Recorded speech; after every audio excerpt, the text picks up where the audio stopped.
खींचते, उठाते या मारते हैं तो हम उसकी गति में परिवर्तन कर रहे होते हैं। गति में इस परिवर्तन के लिए बल की आवश्यकता होती है। उद्देश्य।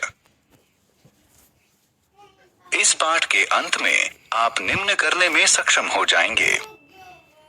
बल को परिभाषित करना, बल की विशेषताएं बताना, बल का प्रभाव समझना, संपर्क बल और असंपर्क बल के बीच विभेद करना, संपर्क बल और असंपर्क बल के प्रकार बताना, ठोस, द्रव और गैस द्वारा आरोपित दाब की विशेषताएं बताना, दाब का मनुष्य के शरीर पर प्रभाव बताना, वायु दाब को परिभाषित करना। क्या होता है जब बल टकराते हैं? यदि आप एक भारी बक्सा लेते हैं और उसे खिसकाने की कोशिश करते हैं तो वह नहीं हटेगा। अब यदि आप किसी मित्र को बुलाकर सहायता लेते हैं और उसे उसी दिशा में खिसकाते हैं तो यह हटता है। इस प्रयोग से प्रमाणित होता है कि समान दिशा में लगाए गए बल संयुक्त हो जाते हैं। बल का प्रभाव। एक पतले रबर का गुब्बारा लीजिए और इसमें हवा भरिए। इसका आकार परिवर्तित हो जाता है।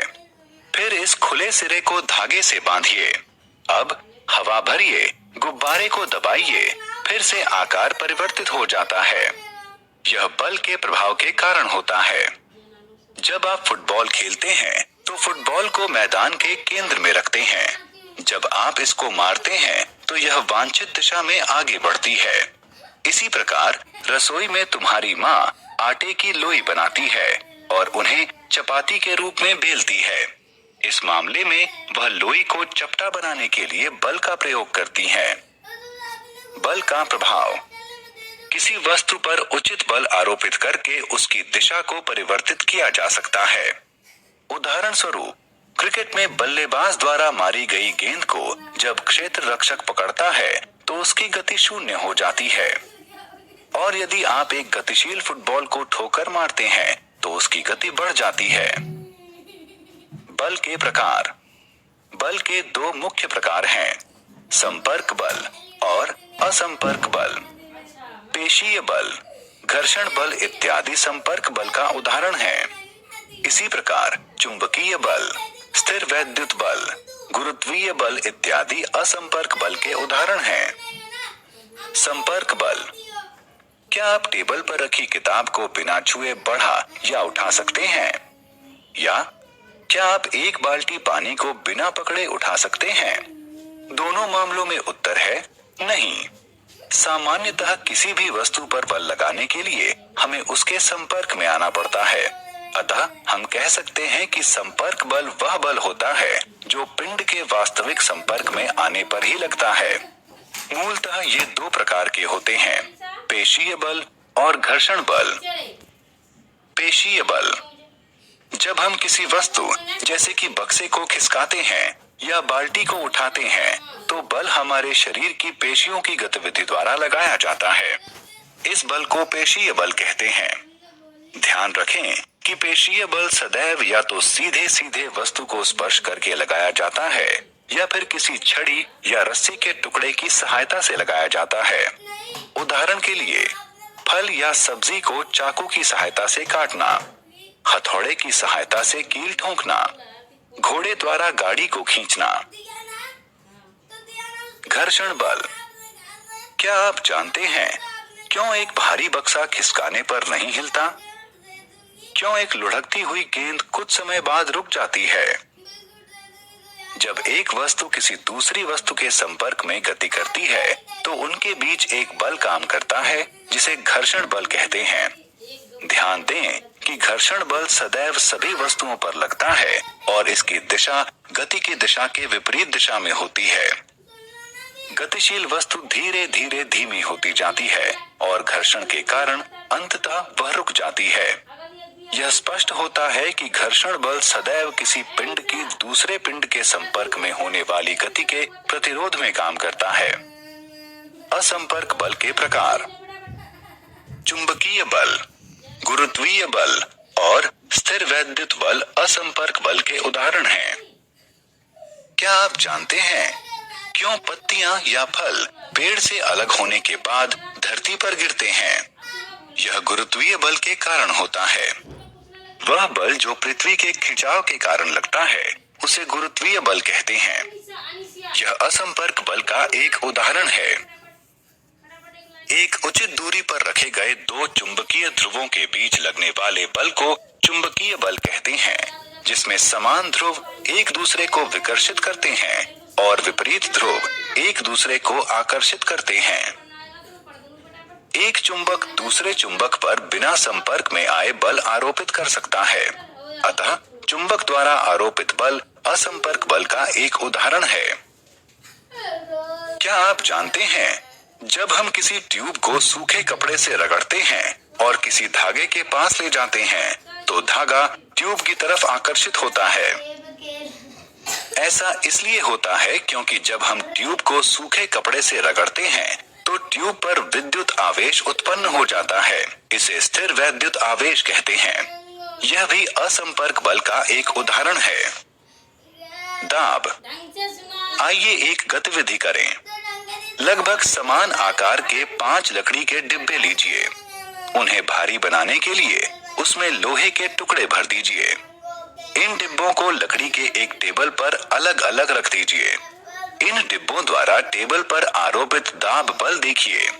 आप देखेंगे कि टेबल सामान्य ही रहता है और यह बक्सों के भार के दाब बल से अप्रभावित रहता है। अब इन्हीं डिब्बों को टेबल के बीच में एक के ऊपर एक रखिए। अब इसका प्रभाव देखिए।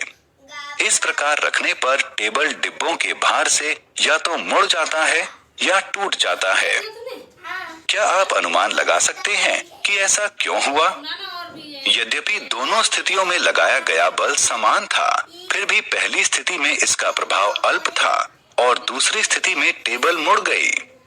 इस गतिविधि से प्रमाणित होता है कि बल और इसका प्रभावी क्षेत्रफल दोनों महत्वपूर्ण हैं। जिस क्षेत्रफल पर बल आरोपित किया जाता है वह जितना छोटा होगा इसका प्रभाव उतना ज्यादा होगा और इस अवधारणा को दाब कहते हैं। हम कह सकते हैं कि दाब बल से संबंधित है। दैनिक जीवन में दाब के उदाहरण। क्या आपने कभी ध्यान दिया है कि विद्यालय के बस्ते चौड़े पट्टे वाले क्यों होते हैं? धारदार चाकू भोथरे चाकू से बेहतर क्यों काटते हैं? और सुई की नोक नुकीली क्यों होती है? अपने दैनिक जीवन में हम सभी दाब के प्रभाव का अनुभव करते हैं। विद्यालय के बस्ते में चौड़े पट्टे इसलिए होते हैं कि बस्ते का भार बच्चे के कंधे के ज्यादा हिस्से पर आरोपित हो, जिसके परिणाम स्वरूप कंधों पर दबाव कम पड़ता है और कम दबाव के कारण भारी विद्यालयी बस्ते को उठाना अपेक्षाकृत सरल हो जाता है। एक धारदार चाकू की धार बहुत पतली होती है। यह वस्तुओं को बेहतर ढंग से काटता है क्योंकि इसका संपर्क क्षेत्र बहुत ही कम होता है। हमारे हाथ का बल एक बहुत छोटे क्षेत्रफल पर आरोपित होता है, जिससे भारी दबाव उत्पन्न होता है और यह भारी दबाव वस्तु को आसानी से काट देता है। इसके नुकीले सिरे के कारण सुई वस्त्र के एक बहुत छोटे क्षेत्रफल पर बल आरोपित करती है, जिससे भारी दबाव उत्पन्न होता है जो वस्त्र में छिद्र करने के लिए पर्याप्त होता है। क्या द्रव और गैस भी ठोस की तरह दबाव आरोपित करती हैं? क्या आप जानते हैं कि जब आप गुब्बारे में हवा भरते हैं तो क्या होता है? यह सभी दिशाओं में दाब आरोपित करता है, जिसके कारण गुब्बारे का आकार बढ़ता है और प्रत्येक दिशा में समान वृद्धि दिखाई देती है। द्रव के लिए भी यही सही है। यह सभी दिशाओं में दाब आरोपित करता है। जब एक प्लास्टिक की एक थाली जल में डूबती है तो यह तली में नहीं जाती। यह सदैव पानी के भीतरी दाब के कारण शीशे के पाइप के प्रतिकूल दाब के प्रभाव में रहती है। इससे प्रमाणित होता है कि जल भी प्रत्येक दिशा में दाब आरोपित करता है। वायु और हमारा वायुमंडल। हम जानते हैं कि हमारे चारों तरफ वायु है। पृथ्वी के चारों तरफ बने वायु के आवरण को वायुमंडल कहते हैं। वस्तुतः वायु में भार होता है और यह दाब आरोपित करती है। पृथ्वी की सतह पर वायु द्वारा आरोपित दाब को वायुमंडलीय दाब कहते हैं। ध्यान दें कि हम जितना ऊपर जाते हैं वायुमंडलीय दाब उतना ही कम होता जाता है। औसतन हमारे सिर पर 1 किलोग्राम प्रति वर्ग सेंटीमीटर वायु भार आरोपित होता है। वायुमंडलीय दाब का दैनिक जीवन में अनुभव। अपने दिन प्रतिदिन के जीवन में हम वायुमंडलीय दाब के कई अनुभव करते हैं। कुछ सामान्य उदाहरण हैं पाइप की सहायता से कोल्ड ड्रिंक पीना, किसी द्रव में सिरिंज की नोक डालना या स्याही वाली कलम में स्याही भरना। क्या आप जानते हैं कि जब आप कोल्ड ड्रिंक की चुस्की लेते हैं तो क्या होता है? पाइप के भीतर का वायु दाब कम हो जाता है और ड्रिंक के सतह का वायु दाब ड्रिंक को हमारे मुंह तक पहुंचाने के लिए पाइप के अंदर धकेलता है। सिरिंज के मामले में चिकित्सक इसकी नोक को द्रव्य में डालता है और पिस्टन को खींचता है, जिससे सिरिंज के भीतर का वायु दाब कम हो जाता है। दूसरे उदाहरण में रबड़ की ट्यूब लगी स्याही भरने वाली कलम में ट्यूब को दबाकर इसमें से वायु निकाल देते हैं, जिससे ट्यूब के भीतर का वायु दाब कम हो जाता है। सारांश। आइए हमने जो कुछ सीखा है उसे संक्षेप में दोहराएं। बल एक खिंचाव या धक्का है जिससे पिंड की गति में परिवर्तन होता है। बल किसी वस्तु का आकार परिवर्तित कर सकता है, किसी वस्तु की स्थिति परिवर्तित कर सकता है, किसी गतिशील वस्तु की गति की दिशा परिवर्तित कर सकता है और किसी गतिशील वस्तु की गति बढ़ा सकता है। बल दो प्रकार के होते हैं, संपर्क बल और असंपर्क बल। पेशीय बल और घर्षण बल संपर्क बल के उदाहरण हैं। गुरुत्वीय बल, स्थिर वैद्युत बल और चुंबकीय बल असंपर्क बल के उदाहरण हैं। बल प्रति इकाई क्षेत्रफल को दाब कहते हैं।